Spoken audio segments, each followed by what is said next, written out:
Here's part two of a three-part mini-series on why I started a newsletter.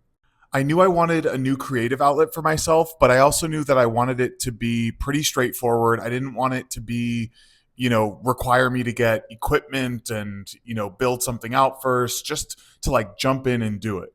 And so starting a newsletter is as simple as just starting it. You create your account and you just start writing.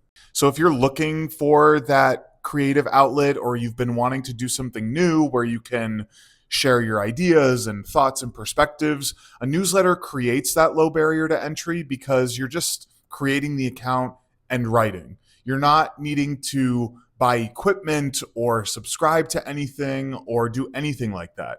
It's just putting pen to paper.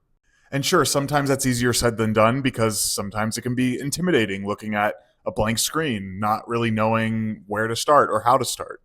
So I knew it was a low barrier to entry, but what I also knew is that I wasn't looking to like build this subscriber base of thousands and thousands of people. I wanted something where I could share my thoughts and perspectives, maybe complement what I'm doing on other platforms and share the newsletter and integrate it there in a very intentional way.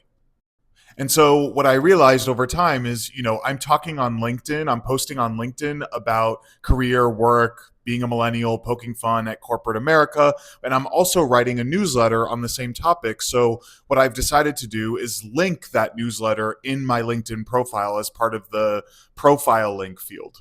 And it makes sense for me to link my newsletter on my LinkedIn profile because what I post on LinkedIn and what I share in my newsletter, they're very similar. Topics on career, work, jobs, being a millennial, poking fun at corporate culture, stuff like that.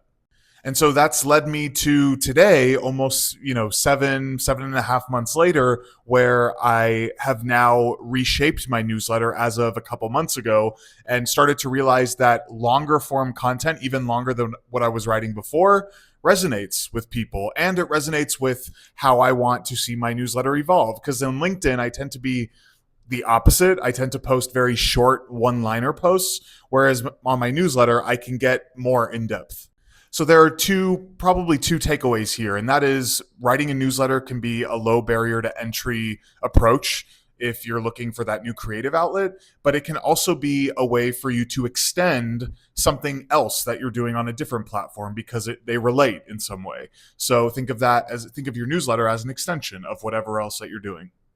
Stay tuned for part three, and in the meantime, if you want to check out my newsletter, it is linked in my bio.